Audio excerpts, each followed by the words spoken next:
जय माता दी। राधे राधे। आइए सुनते हैं दुर्गा सप्तशती का 8वां अध्याय, रक्त बीज का वध। महर्षि मेधा ने कहा, चंड और मुंड नामक असुरों के मारे जाने से और बहुत सी सेना के नष्ट हो जाने से असुरों के राजा प्रतापी शंभु ने क्रोधयुक्त होकर अपनी संपूर्ण सेना को युद्ध के लिए तैयार होने की आज्ञा दी। उसने कहा, अब उदायुध नामक 86 असुर सेनापति अपनी सेनाओं के साथ युद्ध के लिए जाएं और कंबु नामक 84 सेनापति युद्ध के लिए जाएं और कोटिवीर्य नामक 50 सेनापति और धम्रकुल नाम के 100 सेनापति प्रस्थान करें। कालक, द्रौहद, मौर्य और कालकेय यह दैत्य भी मेरी आज्ञा से सजकर युद्ध के लिए कूच करें। भयानक शासन करने वाला असुरों का स्वामी शुंभ इस प्रकार आज्ञा देकर बहुत बड़ी सेना के साथ युद्ध के लिए चला। उसकी सेना को अपनी ओर आता देखकर चंडिका ने अपनी धनुष की टंकार से पृथ्वी और आकाश के बीच का भाग बुझा दिया।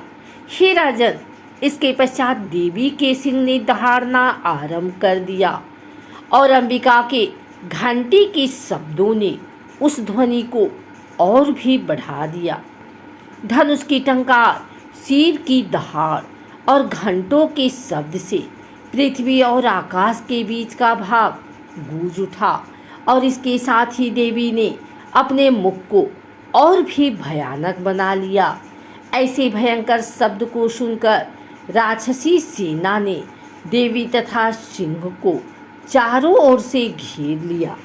हे राजन, उस समय दैत्यों के नाश के लिए और देवताओं के हित के लिए ब्रह्मा, शिव, कार्तिकेय, विष्णु तथा इंद्र आदि देवों की शक्तियाँ जो अत्यंत पराक्रम और बल से संपन्न थी, उनके शरीर से निकलकर उसी रूप में चंडिका देवी के पास गई। जिस देवता का जैसा रूप था, जैसे आभूषण थे और जैसा वाहन था, वैसा ही रूप, आभूषण और वाहन लेकर उन देवताओं की शक्तियाँ दैत्यों से युद्ध करने के लिए आई। हंसयुक्त विमान में बैठकर और रुद्राक्ष की माला तथा कमंडल धारण करके ब्रह्मा जी की शक्ति आई। वृषभ पर सवार होकर, हाथ में त्रिशूल लेकर, महानाग का कंकड़ पहनकर और चंद्ररेखा से भूषित होकर भगवान शंकर की शक्ति महेश्वरी आई और मोर पर आरूढ़ होकर हाथ में शक्ति लिए दैत्यों से युद्ध करने के लिए कार्तिकेय जी की शक्ति उन्हीं का रूप धारण करके आई। भगवान विष्णु की शक्ति गरुड़ पर सवार होकर शंख, चक्र, श्राम, गदा, धनुष तथा खड्ग हाथ में लिए हुए आई। श्री हरि की शक्ति वाराही वाराह का शरीर धारण करके आई और नरसिंह के समान शरीर धारण करके उनकी शक्ति नरसिंही भी आई। उसकी गर्दन के झटके से आकाश के तारे टूट पड़ते थे और इसी प्रकार देवराज इंद्र की शक्ति इंद्री भी ऐरावत के ऊपर सवार होकर आए। इसके पश्चात इन देव शक्तियों से घिरे हुए भगवान शंकर ने चंडिका से कहा, मेरी प्रसन्नता के लिए तुम शीघ्र ही इन असुरों को मारो। इसके पश्चात देवी के शरीर में से अत्यंत उग्र रूप वाली और सैकड़ों गीदड़ियों के समान आवाज करने वाली चंडिका शक्ति प्रकट हुई। उस अपराजिता देवी ने धूमिल जटा वाले भगवान श्री शंकर जी से कहा, हे प्रभु, आप मेरी ओर से दूत बनकर शुंभ और निशुंभ के पास जाइए और उन अत्यंत गर्वीले दैत्यों से कहिए तथा उनके अतिरिक्त और भी जो दैत्य वहाँ युद्ध के लिए उपस्थित हो, उनसे भी कहिए, जो तुमने अपने जीवित रहने की इच्छा हो तो त्रिलोकी का राज इंद्र को दे दो। देवताओं को उनका यज्ञ भाग मिलना आरंभ हो जाए और तुम पाताल को लौट जाओ। किंतु यदि बल के गर्व से तुम्हारी लड़ने की इच्छा हो तो फिर आ जाओ, तुम्हारे मांस से मेरी योगिनियाँ तृप्त होंगी।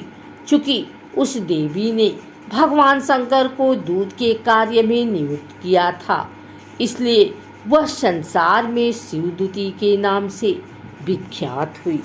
भगवान शंकर से देवी का संदेश पाकर उन दैत्यों के क्रोध का कोई आर पार न रहा और वह जिस स्थान पर देवी विराजमान थी वहां पहुँचे और जाने के साथ ही उस पर बाणों की शक्तियों की वर्षा करने लगे।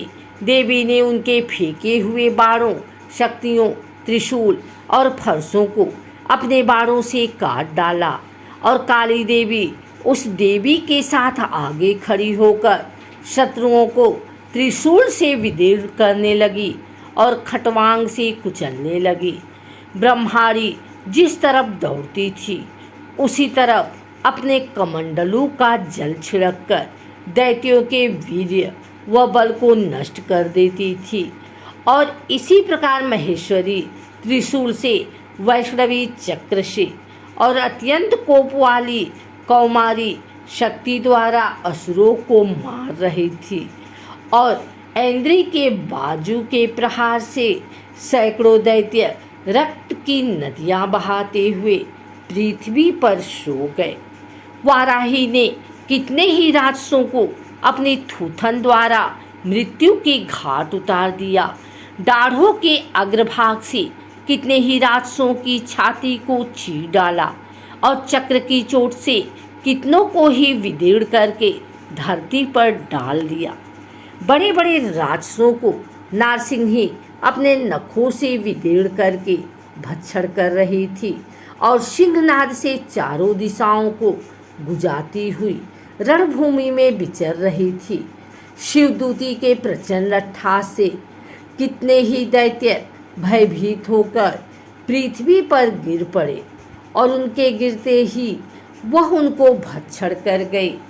इस तरह क्रोध में भरे हुए मातृगणों द्वारा नाना प्रकार के उपायों से बड़े बड़े असुरों को मरते हुए देखकर राक्षसी सेना भाग खड़ी हुई और उनको इस प्रकार भागता देखकर रक्तबीज नामक महापराक्रमी राक्षस क्रोध में भरकर युद्ध के लिए आगे बढ़ा। उसके शरीर से रक्त की बूंदें पृथ्वी पर जैसे ही गिरती थी, तुरंत वैसे ही शरीर वाला तथा वैसा ही बलवान दैत्य पृथ्वी से उत्पन्न हो जाता था। रक्तबीज गदा हाथ में लेकर ऐन्द्री के साथ युद्ध करने लगा। जब ऐन्द्री शक्ति ने अपने वज्र से उसको मारा तो घायल होने के कारण उसके शरीर से बहुत सा रक्त बहने लगा और उसकी प्रत्येक बूंद से उसके समान ही बलवान तथा महापराक्रमी अनेकों दैत्य भयंकर रूप से प्रकट हो गए। वह सब दैत्य बीज के समान ही बलवान तेज वाले थे। वह भी भयंकर अस्त्र शस्त्र लेकर देवियों के साथ लड़ने लगे। जब ऐन्द्री के वज्र प्रहार से उसके मस्तक पर चोट लगी और रक्त बहने लगा तो उसमें से हजारों ही पुरुष उत्पन्न हो गए। वैष्णवी ने चक्र से और ऐन्द्री ने गदा से रक्तबीज को चोट पहुंचाई और वैष्णवी के चक्र से घायल होने पर उसके शरीर से जो रक्त बहा उससे हजारों महाअसुर उत्पन्न हुए, जिनके द्वारा यह जागृत व्याप्त हो गया। कौमारी ने शक्ति से, वाराही ने खड़ग से और महेश्वरी ने त्रिशूल से उसको घायल किया।